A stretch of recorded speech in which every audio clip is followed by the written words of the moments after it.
اور کامیابی سے اتنا مضبوط نہیں ہوتا جتنا وہ اپنی زوال اور ناکامی سے مضبوط ہوتا ہے۔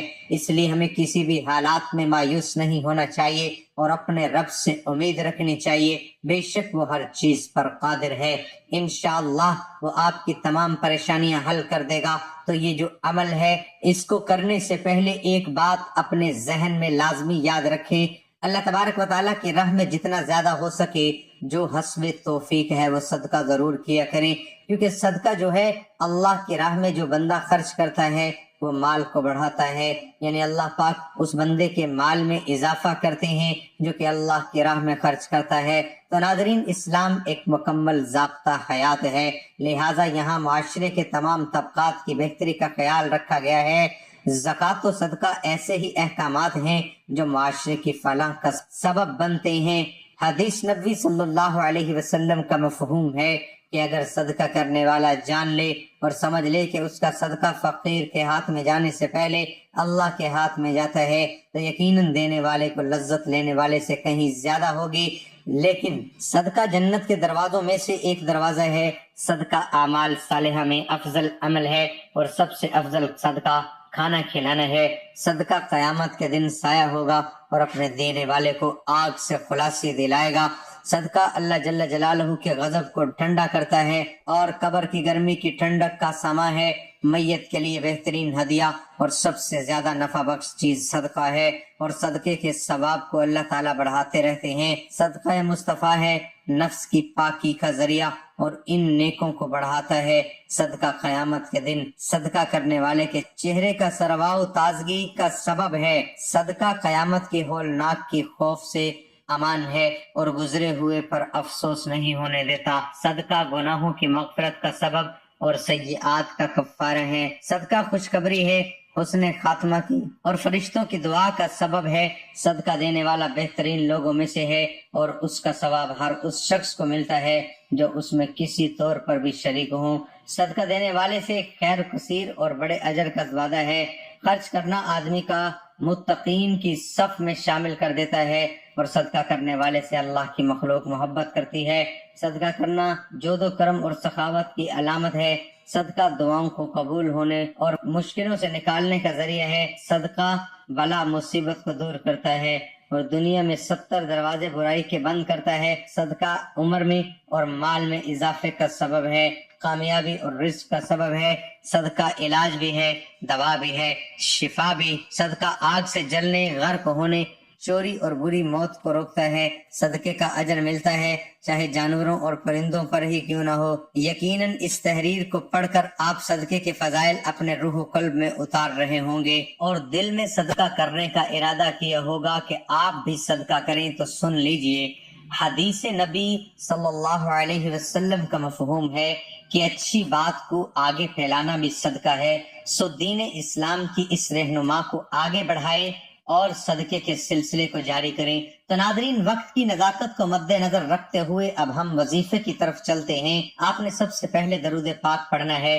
آپ نے 3 مرتبہ کوئی سا بھی درود پاک پڑھ لینا ہے، لیکن درود ابراہیمی کی زیادہ فضیلت ہے، اس لیے ہمیشہ درود ابراہیمی ہی پڑھا کریں۔ 1 مرتبہ میرے ساتھ بھی پڑھ لیں تاکہ ثواب ہو۔ اللہم صلی علی محمد وعلی آل محمد کما صلیت علی ابراہیم وعلی آل ابراہیم انک حمید مجید۔ اللہم بارک علی محمد وعلی آل محمد کما بارکت علی ابراہیم وعلی آل ابراہیم انک حمید مجید۔ پھر جیسے ہی آپ درود ابراہیمی پڑھ لیں، اگر آپ کے پاس تسبیح موجود ہے تو تسبیح لے لیں، اگر اس وقت تسبیح نہیں ہے تو آپ سیدھے ہاتھ کی انگلیوں پر بھی یہ وظیفہ کر سکتے ہیں۔ پھر تسبیح یا انگلی کے پہلے حصے یعنی پہلے دانے پر آپ نے 3 مرتبہ یا اللہ یا رحمان آپ نے 3 مرتبہ صرف پڑھنا ہے، اور اس کے بعد آپ نے مکمل سورۃ کوثر پڑھ لینی ہے۔ انا اعطیناک الکوثر فصل لربک وانحر ان شانئک هو الابتر۔ پھر 1 مرتبہ آپ نے سورۃ اخلاص، قل هو اللہ احد اللہ الصمد لم یلد ولم یولد ولم یکن له کفوا احد مکمل پڑھنی ہے۔ پھر 1 مرتبہ سورۃ الم نشرح پڑھنی ہے۔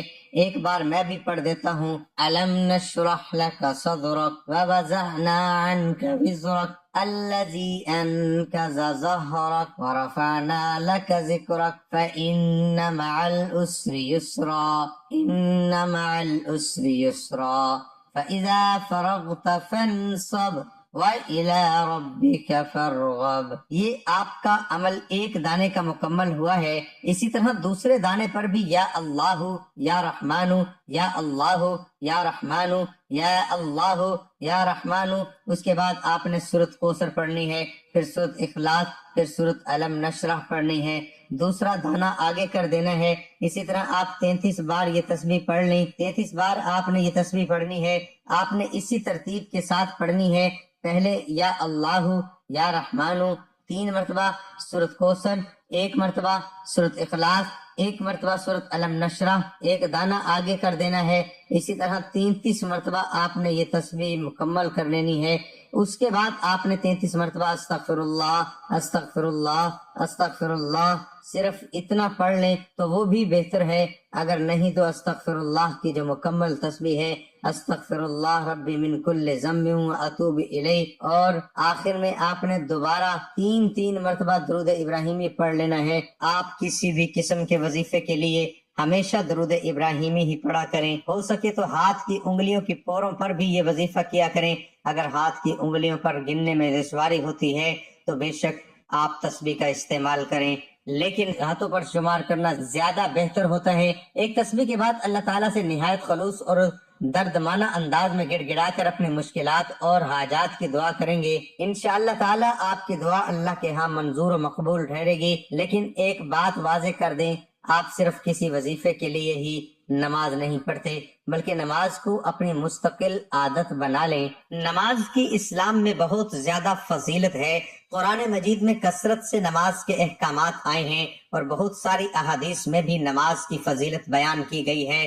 سب سے پہلے نماز کا ہی سوال کیا جائے گا، اس لیے نماز پڑھو گے تو کامیاب ہو جاؤ گے، ورنہ شاید دنیا میں تو کامیاب ہو جاؤ لیکن آخرت میں ذلیل و رسوا ہی ہوں گے. اس وظیفے کو کرنے کی 2 شرطیں ہیں کہ 5 وقت کی نماز باقاعدگی سے ادا کی جائے گی، صرف اور صرف رزق حلال ہی کمائیں، پھر اس میں سے آپ خود بھی کھائیں اور اپنے گھر والوں کو بھی حلال کھلائیں. اس وظیفے کو سچے دل سے کیا جائے تو انشاءاللہ تعالی آپ ضرور کامیاب ہوں گے. آخر میں دعا ہے کہ اللہ تعالی ہمارے اس وظیفے کی گئی کسی بھی قسم کی کمی کو تاہی رحمت اور شفقت سے معاف فرمائے اور ہمیں پکا اور سچا مسلمان بنائے. ہمیں 5 وقت کی نماز ادا کرنے کی توفیق عطا فرمائے اور ہمیں صراط مستقیم پر چلنے کی توفیق عطا فرمائے.